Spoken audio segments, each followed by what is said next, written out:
Hola a todos y bienvenidos a este nuevo episodio del curso de Rust en el cual veremos los tipos de datos flotantes. Y para empezar, obvio, necesitamos crear el proyecto. Ya lo hice, solo les diré el comando por si ya lo olvidaron. Cargo, que es el gestor de proyectos. New flotantes. Flotantes no es parte del comando, es el nombre que queremos que reciba, ¿ok? No lo voy a ejecutar porque ya lo hice, así que vamos a ignorar esto. Se nos va a crear la carpeta flotantes dentro de src y dentro este archivo main. Nosotros simplemente vamos a llevarnos esto a Visual Studio Code para que nos mantenga aquí en el área de trabajo todo el proyecto. Ahora vamos a comenzar realmente con el tema. Para eso vamos a empezar explicando qué son los flotantes o también llamados float. Float, perfecto. Son variables, son tipos de datos que pueden almacenar números decimales, números incluyendo racionales e irracionales. Obvio, porque los números irracionales no pueden ser expresados como una fracción, ergo necesitamos infinitos de números decimales para expresarlos, como es el caso del número pi o el número e, que es la constante de Euler, y pi, que es las veces que cabe el radio en la circunferencia de un círculo, o más bien en media circunferencia. Pero eso no es importante, dejemos de hablar de eso. ¿Cómo declaramos una variable float? Bueno, si recuerdan el episodio anterior, necesitamos, que probablemente esté apareciendo por allá, empezar con las palabras reservadas, la palabra reservada let, la cual nos indica que esto va a ser una variable, aunque también recordemos que aquí las cosas son un poco raras y si queremos que la variable cambie de valor con el tiempo tenemos que poner mood. Si no queremos cambiar el valor, let es suficiente, pero vamos a utilizar mood para ser más didácticos. Después de esto, el nombre de la variable, número 1, dos puntos, F32. ¿Ok? Aquí un igual y el valor que tendrá 3.14159265. Espero haberlo escrito correctamente, punto y coma, perfecto. Ahora, si ejecutamos esto, nos dará un error. Vamos a ejecutarlo simplemente para verlo. Cargo, check, nos lanza aparentemente dos advertencias. Una es porque estamos declarando una variable y no la estamos utilizando, no la estamos usando para nada, algo que podemos arreglar con print, ln, signo de admiración cerrado, porque recordemos print line aquí no es una función simple, es un macros, número, dos puntos, espacio, y aquí los brackets, coma, num1. Ok, esto nos quitará un warning, me parece, pero dejará otro warning. Y este warning es porque tenemos aquí mood. Si quitamos mood, el warning va a desaparecer. ¿Por qué sucede esto? Porque estamos declarando una variable cuyo valor va a cambiar con el tiempo,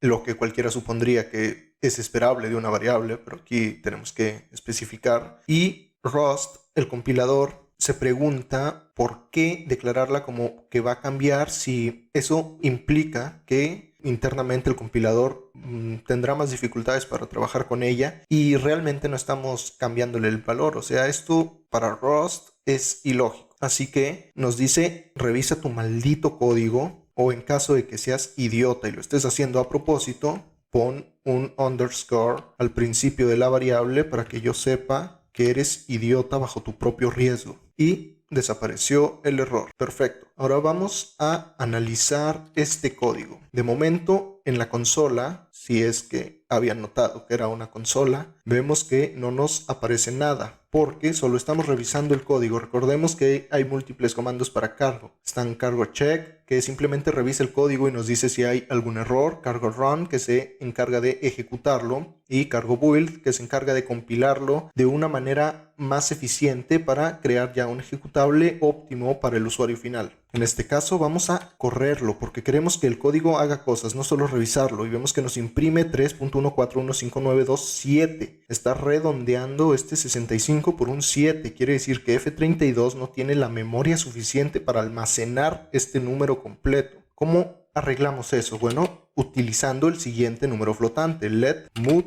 underscore num2 dos puntos f64 igual a absolutamente el mismo número. Vamos a hacer que esto corra. Y obvio, olvidamos decirle al código que nos diga qué está haciendo, maldita sea. Y vemos que ahora se nos imprimen dos números. Y el último ya incluye el 65, quiere decir que F64, un flotante de 64 bits u 8 bytes, es capaz de trabajar con este número completo, incluso con más decimales, mientras que un número flotante de 32 bits o 4 bytes no es capaz de hacerlo. Ahora, recordemos que en Rust no es necesario declarar el tipo de datos. Tenemos la opción de programar con un estilo fuertemente tipado, como es el caso de C, de C++ y otros lenguajes de ese tipo, más estrictos. Sin embargo, como lenguajes más modernos como JavaScript, Python, Ruby, que no son tan estrictos a la hora de crear variables, aquí también podemos hacerlo. Podemos poner simplemente let mood underscore num3 and now. Vamos a poner de nuevo el mismo número, me lleva el diablo, está aquí. 3.141599265 y vamos a decirle al código que nos imprima este número. Cargo run, nos aparece un error porque aquí no es 2 puntos, es igual. Vemos que ahora se construye todo correctamente. Por defecto vemos que nos aparece el 65, quiere decir que Rust internamente eligió este valor. Podríamos pensar que lo eligió porque era el número que le estamos poniendo. Si le hubiéramos puesto solo un 3 hubiera elegido un int, pero Rust por defecto elige F64 porque para los procesadores modernos, procesar una variable flotante de 32 bits contra una flotante de 64 bits tampoco representa demasiado esfuerzo extra. Entonces, Rust por defecto ya elige los flotantes de 64 bits. Y con esto terminamos este episodio del curso de Rust. Nos vemos en el siguiente. Adiós.